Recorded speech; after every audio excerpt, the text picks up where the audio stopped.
السلام علیکم، کیسے ہیں آپ سب؟ امید ہے کہ آپ سب ٹھیک ہوں گے، خوش باش ہوں گے، گھروں میں آباد ہوں گے۔ کیوں نہیں سا السلام علیکم، کیسے ہیں آپ سب؟ امید ہے کہ آپ سب ٹھیک ہوں گے، خوش باش ہوں گے، گھروں میں آباد ہوں گے۔ اور آج میں آپ کو تشریح جو ہے سیمپل کے طور پر جوئے آپ کی کر کے دکھاؤں گی، جو نظم ہے آپ کی فارسی کی۔ اس میں آپ کو یہ بتا دوں گی کہ کتنے پیجز کی تشریح ہونی چاہیے، تشریح میں اشعار کیسے آپ کوٹ کریں گے،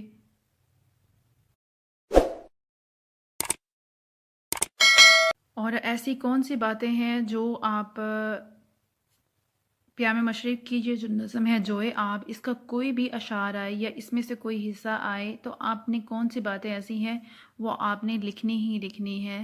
وہ نظم کا تعارف ہوگا جو آپ نے وہاں پہ کوٹ کرنا ہے سارے اشعار کے ساتھ۔ یہاں میں سیمپل کے لیے صرف اس کا پہلا بند لے رہی ہوں آپ کو تشریح کر کے دکھانے کے لیے۔ اور دوسری چیز میں آپ کو جو واضح کر دوں کہ جب آپ پیپر کریں گے تو آپ کی تشریح کے لیے 3 پیجز کافی ہیں۔ اس طرح دونوں سائڈ سے جو 3 پیجز ہیں، اس طرح 1 پھر 2 اور 3، اس طرح 3 پیجز آپ کے تشریح کے کافی ہیں، کیونکہ آپ کے اس میں 2 کوسچن ایسے ہوں گے، یعنی کہ 2 حصے ہوں گے، ایک فارسی حصہ ہوگا، ایک اردو حصہ ہوگا، تو 20 نمبر کا یہ دونوں ہوں گے، 20 نمبر کا ایک، 20 نمبر کا ایک، تو 3 ان کے پیجز ہوں گے۔ اس کے بعد آپ کوسچنز اٹیمپٹ کریں گے، وہ 3 سے 4 پیجز کے ہوں گے۔ آپ کو اس طرح اگر ایک بند دیا جا رہا ہوگا تو آپ نے اس کو وہیں پڑھنا ہے، اس کو بند کو اوپر نہیں لکھنا ہے، آپ نے صرف اس کا حوالہ دے دینا ہے کہ یہ الف حصہ ہے یا بے حصہ ہے۔ اس کو لکھنے میں اپنا ٹائم ضائع مت کریں، آپ ڈائریکٹ آئیے گا مفہوم اور ترجمے کی طرف۔ پہلے ہم اس کو ریڈ کر لیتے ہیں۔ آپ نے جب ان کو کرنا ہے تو اس میں مشکل الفاظ کے جو میننگ ہے وہ یاد کر لیں۔ آپ کے پاس ابھی ٹائم کم ہے، اگر آپ نے نہیں کیا ہے تو درمیان میں سے جو ورڈز ہیں وہ آپ بس ان کے میننگ کر لیں، باقی جو ان کا ترجمہ ہو ان کو بار بار پڑھیں 4 سے 5 دفعہ، اور تشریح میں اس کو سلیس کر دیجئے گا، اور ویسے ہی وہ پیرا آپ اتار دیجئے گا جب ترجمے والا، کیونکہ جب یہ آپ کے پاس فارسی کا متن لکھا جائے گا تو آپ کو سمجھ آ جائے گی، کچھ ورڈز آپ کو آتے ہوں گے، ان کے میننگ آتے ہوں گے، تو آپ کو سمجھ آ جائے گی کہ اس کا کون سا ترجمہ بن رہا ہے۔ وہ ترجمہ آپ نے آلریڈی زبانی یاد کیا ہوگا، اس کو آپ لکھ سکیں گے۔ جس طرح دیکھیں، ابھی جب آپ نے نیچے ترجمہ پڑھ لیا ہوگا، پہلے آپ ترجمہ پڑھا کریں، اس کے بعد آپ اس فارسی متن کو پڑھا کریں، کیونکہ ترجمہ پڑھنے کے بعد جب آپ اس فارسی کو پڑھتے ہیں آپ کو سمجھ آ جاتی ہے کہ کون سے ورڈ کا کیا میننگ بن رہا ہے۔ بنگر دیکھ جوئے آب ندی کے پانی کو، چاہ مستانہ کس طرح مستانہ وار می رود چل رہی ہے۔ اس طرح آپ نے یہ سارا پڑھ لینا ہے۔ ابھی میں اس کو ریڈ نہیں کر رہی ہوں، آپ کے پاس بھی ٹائم کم ہے، کیونکہ آپ کے پاس جو مرضی بک ہوگی اس کے ورڈز میننگ بھی لکھے ہوں گے اور اس کا ترجمہ لکھا ہوگا، وہ آپ نے وہاں سے کرنا ہے۔ میں اس کو پڑھنے میں اپنا ٹائم ضائع نہیں کروں گی، نہ آپ کا۔ فار ایگزامپل، اگر آپ کو یہ والا بند آ گیا ہے جو آپ کا پہلا بند، تو آپ نے اس کو کیسے لکھنا ہے وہ میں آپ کو بتا دیتی ہوں۔ آپ نے کوسچن نمبر دینا ہے، کوسچن لکھنا ہے، اور جو شعری حصہ ہوگا اس میں سے جو آپ نے لکھنا ہوگا، الف حصہ لکھنا ہے یا بے لکھنا ہے، اوپر آپ نے ہیڈنگ اس طرح دے کے نیچے ترجمہ اور مفہوم لکھنا شروع کر دینا ہے۔ ترجمہ آپ لکھیں گے، ذرا دیکھ پانی کی ندی، جو اس کا متن کا بن رہا ہوگا وہ آپ نے لکھنا ہے۔ پانی کی ندی سبزہ زار کے وسط میں سے کہکشاں کی طرح مستانہ وار رواں دواں ہے، لگتا ہے جیسے مستی کے عالم میں اٹکیلیاں کرتی چلی جا رہی ہے۔ یہ ندی بادلوں کے پنگھوڑے میں میٹھی نیند سو رہی تھی، پھر اس نے پہاڑوں کی آغوش میں محبت بری آنکھ کھولی۔ اس کے چلنے سے چھوٹی چھوٹی کنکریوں سے موسیقی جنم لیتی ہے۔ اس کا چہرہ کسی صاف ستھرے گرد و غبار سے پاک آئینے کی طرح ہے، اس ندی میں بہنے والا صاف ستھرا اور پاکیزہ ہے۔ یہ ندی وسیع عرض سمندر کی جانب مستانہ چال سے رواں ہے، خود میں اس قدر مست ہے کہ کسی دوسرے کی اسے خبر ہی نہیں، اپنی رو میں بہتی چلی جا رہی ہے۔ اس میں اقبال نے ندی سے مراد اسلام کو لیا ہے کہ اسلام اپنے رستے پر رواں دواں ہے اور اپنی تکمیل تک پہنچتا ہے، رستے کی رکاوٹوں سے دور ہوتا ہوا، اور جو اس ندی کی یہ ندی جو ہے وہ صاف ستھری ہے، گرد و غبار سے پاک ہے، اور جو اس ندی میں بہتا ہے وہ بھی صاف ستھرا اور پاکیزہ ہو جاتا ہے۔ اس میں ندی کو استعارے کے طور پر استعمال کیا گیا ہے، یہ اس کے فنی محاسن میں ہم پڑھیں گے۔ آپ مفہوم لکھنے کے بعد آپ جب تشریح لکھیں، اس طرح تشریح کے نیچے نظم کا تعارف لکھیں، نظم کا تعارف جوئے آپ، اور یہ آپ کا کوئی بھی پہرا آ جائے، آپ نے اوپر مفہوم لکھنے کے بعد نیچے آپ نے تشریح لکھنا ہے، نظم کا تعارف میں آپ نے بتانا ہے یہ ساری چیز، چاہے آپ کو کوئی بھی پیرا آئے۔ یہ اتنا جو میں نے لکھا ہے وہ آپ نے لکھنا ہی لکھنا ہے، اگر جو آپ میں سے آپ کو آتا ہے تو۔ علامہ اقبال نے پیام مشرق مشہور جرمن شاعر گوئٹے کی تصنیف مغربی دیوان کے جواب میں لکھی۔ پیام مشرق جو تھی وہ انہوں نے مغربی دیوان گوئٹے کی جو تصنیف ہے اس کے جواب میں لکھی تھی۔ گوئٹے مشرقی تحریک سے متاثر تھے، فارسی میں گوئٹے حافظ شیخ سعدی اور فرید الدین عطار کی عظمتوں کے متعارف تھے، ٹھیک ہے۔ کہیں کہیں مولانا رومی کے اثرات بھی اس پر نظر آتے ہیں۔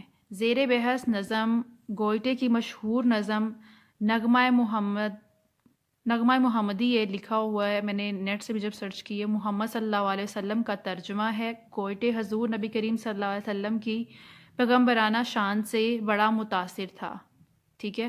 اب حضور صلی اللہ علیہ وسلم کے بارے میں بات ہو رہی ہے، اس میں میں نے شعر کوٹ کیا ہے، ساتھ میں علامت شعر لکھی ہے، ٹھیک ہے، کہ محمد سے وفا تو نے تو ہم تیرے ہیں، یہ جہاں چیز کیا ہے لہو قلم تیرے ہیں۔ اور پھر اس کے بعد ہے اپنی اس نظم میں یہ میں نے غلط کر دیا، اپنی اس نظم میں اس نے زندگی کے بارے میں اسلامی تصورات کو بڑی خوبی اور خوبصورتی سے بیان کیا ہے۔ اقبال کی یہ نظم، یہ میں نے اس کو ہائی لائٹ اس لیے کیا کیونکہ اس میں فنی محاسن کی بات ہو رہی ہے، فنی محاسن میں بھی آپ نے یہی لکھنا ہے۔ اقبال کی یہ نظم بھی گوئٹے کی طرح تشبیہ، استعارہ، تمثیل و کنایہ اور دیگر صنائع لفظی معنی سے مزین ہے۔ اس کی وجہ سے اس میں تاثیر اور تاثر کی خوبی نمایاں نظر آتی ہے۔ پھر اس کے بعد پھر ایک شعر کوٹ کیا گیا، نگاہ عشق مستی میں وہی اول وہی آخر، وہی قرآن وہی فرقان وہی یاسین وہی طٰہٰ۔ اس کے بعد پھر آپ نے ایک شعر کوٹ کرنا ہے، تو نے یہ کیا غضب کیا مجھ کو بھی فاش کر دیا، میں ہی تو ایک راز تھا سینہ کائنات میں۔ ندی اور اس کے تلازمات کے حوالے سے یہ منظر بڑا پرتاثیر اور جاذب نظر ہے، لیکن حقیقت میں علامہ نے ندی کے استعارے سے تبلیغ، نشر اسلام کا منظر پیش کیا ہے۔ ندی کو استعارے کے طور پر اسلام، یعنی کہ اسلام کی جگہ پر ندی کا لفظ استعمال کیا ہے، تبلیغ اور جس طرح اسلام پھیل رہا تھا اس کے منظر کو انہوں نے پیش کیا ہے۔ رسالت نبوت کا پیغام کسی پہاڑی ندی کی مانند آہستہ آہستہ پہلے جزیرہ نمائے عرب اور بعد میں پوری دنیا میں پھیلتا چلا گیا۔ راہ میں اس کو روکنے کی بڑی کوششیں کی گئیں، مختلف ترغیبات اور لالچ کے ساتھ مسلح ٹکراؤ اور تصادم سے دین اسلام کی ندی کے آگے بند باندھے گئے، مگر یہ کارواں چلتا ہی رہا اور آخر کار دین کی تکمیل ہوئی۔ پھر اس کے بعد آپ یہ علامت شعر لگا کے پھر آپ شعر لکھیں گے، بے حجابی سے تیری ٹوٹا نگاہوں کا طلسم، ایک ردائے نیلگوں کو آسماں سمجھا تھا میں۔ پھر آپ بیان کریں گے کہ خود نبی کریم صلی اللہ علیہ وسلم کو مختلف طریقوں سے اذیتیں دی گئیں، لیکن آپ صلی اللہ علیہ وسلم نے صبر و استقلال کا اور ثابت قدمی سے ان مشکلات پر قابو پایا اور خدا کا کلمہ بلند کر دکھایا۔ پھر اس کے بعد آپ کیا اسلام کی مشکلات کے بارے میں بات ہو رہی ہے نا، تو پھر آپ کیا لکھائیں گے؟ بے خطر کود پڑا آتش نمرود میں عشق، عقل ہے محو تماشائے لب بام ابھی۔ اس کے بعد یہ آپ کو اگزامپل کے طور پر یہ اس میں کوٹ کیا ہے، اگر آپ کو کوئی شعر بھول رہا ہے، اس کا ایک مصرع یاد آ رہا ہے، تو علامت مصرع لگا کے خودی کا رازداں ہو جا، خدا کا ترجمہ ہو جا، اس طرح آپ نے لکھ دینا ہے اس کو۔ پھر آپ نے جب یہ سارا کوئی بھی آپ یہ اس میں سے اس والی نظم میں سے کوئی بھی پیرا آتا ہے، تو یہ ساری جو ابھی تک میں نے آپ کو معلومات دی ہیں یا جس طرح اشعار کوٹ کروائے ہیں، وہ آپ بالکل سیم ویسے ہی کریں گے، ٹھیک ہے؟ اور اپنے الفاظ میں کر سکتے ہیں، ضروری نہیں ہے کہ اس کو بالکل کاپی کرنا ہے آپ نے۔ ہاں، ایک سیمپل کے طور پہ آپ کو دے رہی ہوں۔ اس کے بعد آپ نے کیا کرنا ہے، جو آپ نے ترجمہ اور مفہوم بیان کیا تھا، اب اس پہ آ جائیں، اس کو جتنا لمبا کھینچ سکتے ہیں، اس کو جتنا سلیس کر سکتے ہیں، اب آپ وہ کریں گے۔ جب آپ کے 3 پیجز پورے ہو جائیں گے، وہاں آپ کو پتہ چل جائے گا ہم نے یہاں پہ اس کی اینڈنگ کرنی ہے۔ پھر آ جائے گا ذرا اس ندی کی طرف دیکھو، ابھی وہی والی جو چیز ہم نے بیان کی تھی نا مفہوم میں، ابھی اس کو تھوڑا سا لمبا کر کے یا اس کو اور بھی آسان لفظوں میں بیان کر رہی ہے۔ ذرا اس ندی کی طرف دیکھو جو سرسبز شدہ میدانوں اور پہاڑوں کے دامن سے کسی کے خشاں کی طرح روا دوا ہے، یوں محسوس ہوتا ہے کہ آسمان کی فضاؤں نے بڑے کمال مہربانی سے اس کی پرورش کی۔ یہ ندی بادلوں کے جھولے میں جھولتی ہوئی سفید صاف شفاف چٹانوں سے رقص کرتی ہے، گاتی ہے، اور اس سے بہت سے ساز بنتے ہیں۔ اور اسی طرح آپ اس کو آگے لائنز کو لے کے وہیں سے آپ ان کو اور زیادہ سلیس کرتے جائیں گے، اپنے پاس سے کوٹ کرتے جائیں گے۔ آپ جو بھی لکھیں گے وہ غلط نہیں ہو سکتا۔ تشریح اور سلیس کرنے کا ہر انسان کا اپنا انداز ہوتا ہے۔ ہاں، آپ کو مفہوم اس کا سمجھ آ گیا ہے کہ یہ اسلام کے بارے میں ہے، اسلام کی راہ میں رکاوٹیں جو آتی تھی اس کے بارے میں ہے، تو اب اس کا کنسیپٹ جب ایگزامینر پڑھے گا نا، وہ واقعی سمجھ آئے گا کہ ہاں آپ کے پاس نالج ہے، اور آپ جو کرو گے وہ آپ صحیح ہی بیان کرو گے، کیونکہ آپ کا کنسیپٹ ٹھیک ہے، آپ کو پتہ ہے کہ یہ کس بارے میں لکھی گئی۔ اس کے بعد فنی محاسن آ جاتے ہیں۔ اقبال کی یہ نظم تشبیہ استعارہ، تمثیل و کنایا اور دیگر صنائع لفظی معنی سے مزین ہے۔ بس محاسن جو ہے آپ نے 1 2 1.5 لائن، زیادہ سے زیادہ 3 لائن، اس سے زیادہ آپ نے نہیں لکھنا ہے۔ امید ہے کہ آپ کو یہ ویڈیو پسند آئی ہوگی۔ اپنا بہت خیال رکھیے گا، دعاؤں میں یاد رکھیے گا۔ فی امان اللہ۔